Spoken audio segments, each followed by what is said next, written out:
There's a method for making water safe to drink that costs nothing. It needs no filter, no chemical tablet, no electricity, no replacement cartridge that expires every 6 months. It has been tested in field trials in Kenya, Cambodia, Bolivia, and Bangladesh. The World Health Organization has endorsed it. It works on the bacteria that cause cholera. It works on the viruses that cause typhoid. It works on the microscopic parasites that send more than 800,000 people to early graves every single year from drinking water that looked perfectly clean. All it needs is a clear plastic bottle. And the sun. The global bottled water industry was worth $270 billion in 2023. That is not a small industry. That is larger than the entire global film industry, larger than the global music industry, larger than most countries' entire economies. The water filtration and purification market adds another $45 billion on top of that. Both industries grow every single year. They grow fastest in the exact countries where people are dying from contaminated water. And in all those years of expansion, not one of those companies has ever sent you a pamphlet, a bill insert, or a single email explaining how to make water safe for free. That silence is not an accident. That silence is a business model.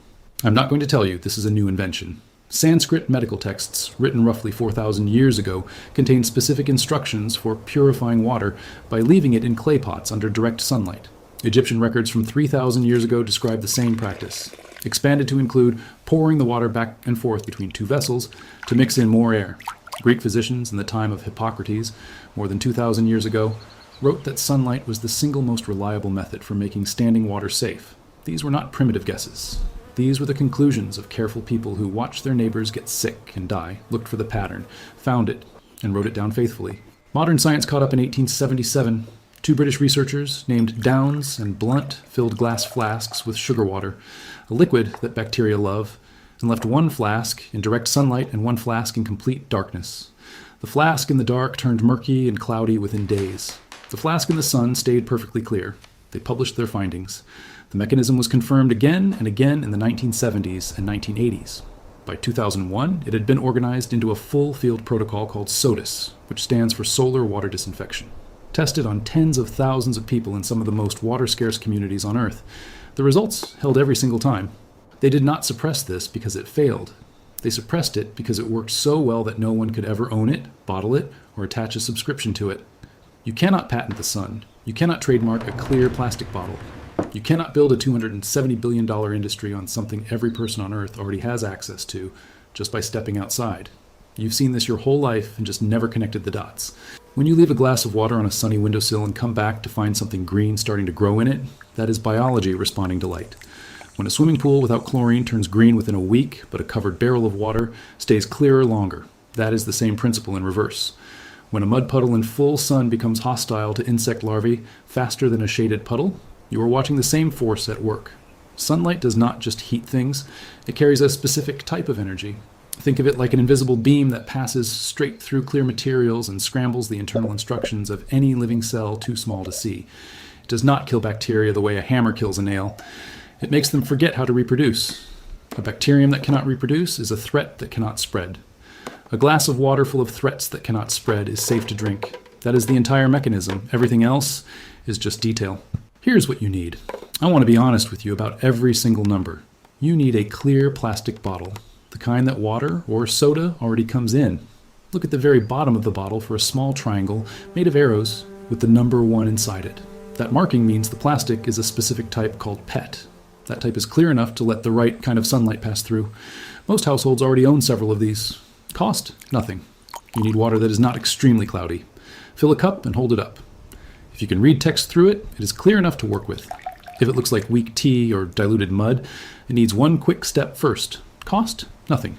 You need direct sunlight, not filtered through a glass window, not spotted shade under a tree. Open sky, unblocked sun. Cost? Nothing. You need time. 6 hours on a clear, bright day, 2 full days if the sky stays mostly cloudy. Cost? Nothing. That's genuinely it. Here's the one thing most people get wrong. They use the wrong bottle. A green bottle, a blue bottle, a bottle that has been scratched and clouded inside from years of use. A scratched bottle looks like someone rubbed very fine sandpaper on the inside of a car windshield. It still lets ordinary light through, but it blocks the specific invisible kind that does the disinfecting work. Hold your bottle up to bright light and look through the sidewall. If the light comes through sharp and clean and you can make out distinct shapes on the other side, that bottle is good. If the plastic looks hazy, whitish, or milky anywhere, set it aside. Do not use it. When this method fails, it almost always looks the same. The water goes in, the bottle goes in the sun, the person drinks, the person gets sick. They say the method doesn't work. But when you ask which bottle they used, they describe a faded, fogged, beaten-up container pulled from a shed. That is not the method failing. That is the method being asked to work through a barrier it physically cannot work through. The failure is in the bottle, not in the sun. When it works, the result looks like nothing. The water looks the same going in as it does coming out. It does not change color. It does not smell different. It does not taste different. The protection happens at a scale far too small for any eye to see. This is the hardest part of teaching this method. A water filter produces visibly clear water. This produces invisibly safe water. The human brain trusts visible change. This works on a level beneath what the eye can detect. That does not make it less real. Now here is exactly what to do. Take your bottle. Hold it up to natural daylight. Look through the sidewall. If the light is sharp and clear and you can see through it distinctly, it is correct. Set it down. If your water source is a river, well, pond or rain barrel, scoop a cup of it and hold it up. If you can read text through it, move directly to the next step. If it is visibly cloudy, if it looks like weak coffee or dust suspended in water, you need to settle it first. Pour the cloudy water through a clean piece of cotton cloth folded in 4 layers, or through a plain paper coffee filter. This does not disinfect the water. It only removes the floating particles that would block sunlight from reaching the bacteria inside. Think of it exactly like opening a curtain before you let the sun into a dark room. The cloth is not the treatment. The cloth is the preparation for the treatment. Fill your bottle completely, right up to the neck. Leave no airspace at the top. A full bottle treats more efficiently because the water near the inner walls receives the most direct UV exposure, and a full bottle maximizes how much water is close to those walls at any given moment. Think of it like packing a solar oven. The less empty space, the more efficient the heat. Same principle here. Screw the cap on firmly. Now lay the bottle completely flat on a reflective surface. A sheet of corrugated metal roofing is perfect. A sheet of aluminum foil stretched flat works well. A pale concrete surface reflects enough light to help. The reason for flat is surface area. A bottle lying on its side presents the full curved back of its body to the sky. A bottle standing upright presents only the narrow top. Laying it flat is the difference between sunbathing on a beach and standing behind a wall. Flat maximizes contact with the light source. Leave it there. Do not move it inside during the treatment. 6 hours on a fully clear day with strong sun. 2 complete days, meaning 48 hours, including both nights. If the sky is mostly covered with cloud, the disinfection does not reverse overnight. A bacterium that has been neutralized by UV light during the day does not recover in the dark. The sun picks up exactly where it left off the next morning. Full cloud cover for 2 consecutive days is the only condition where you should consider a backup method. And boiling the water for 1 minute is the simplest backup available. After the treatment time is up, bring the bottle inside and keep it in the shade. Drink directly from the bottle rather than pouring it into another container. A jug or cup that has not been treated is a new contamination risk. The sun just spent 6 hours making that water safe. Pouring it into a contaminated vessel undoes that work in seconds. Drink from the treated bottle. It stays safe for 3 days, stored in shade. After 3 days, start a fresh bottle. The test is done with your eyes only. Hold the treated bottle up to light.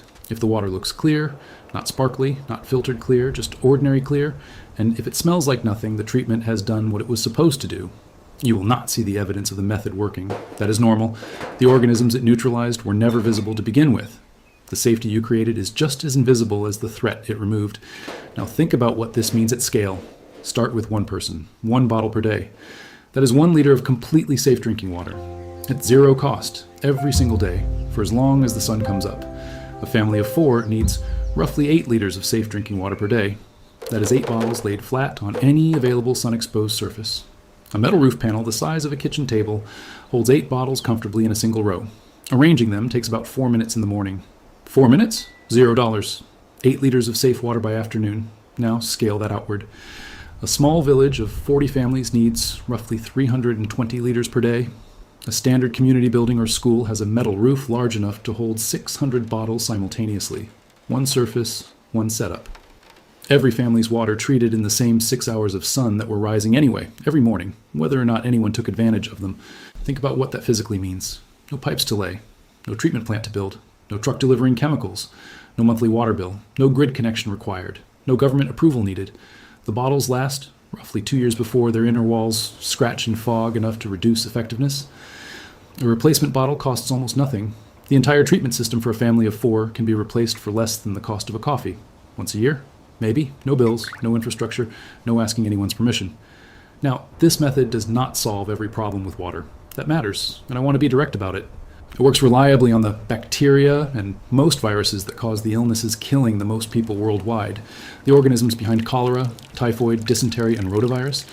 It is less reliable against certain parasites with hard protective outer shells like cryptosporidium, because those shells block UV radiation the same way a scratched bottle does. If your water source is downstream from heavy farmland or near industrial sites, this method also will not remove chemical contamination. Lead is not a living thing. Nitrates have no DNA. UV light cannot scramble something that does not have internal instructions to scramble. For chemically contaminated water, this method needs to be combined with a simple sand and charcoal filter first. For water that is only biologically contaminated, the rivers, wells, and seasonal ponds that most of the world's sick people draw from, this method alone is enough.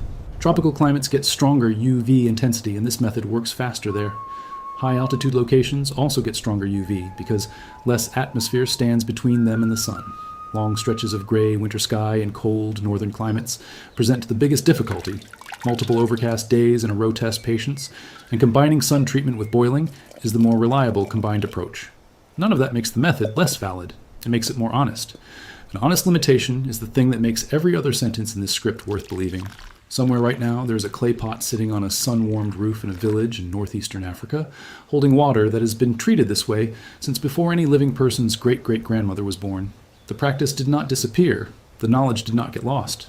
It traveled not in published papers or laboratory journals, but in hands, in the daily motion of filling a vessel, in the habit of placing it in the right light at the right angle, in the quiet understanding, passed without words from one generation to the next, that the sun does something to water that makes it safe to give to a child.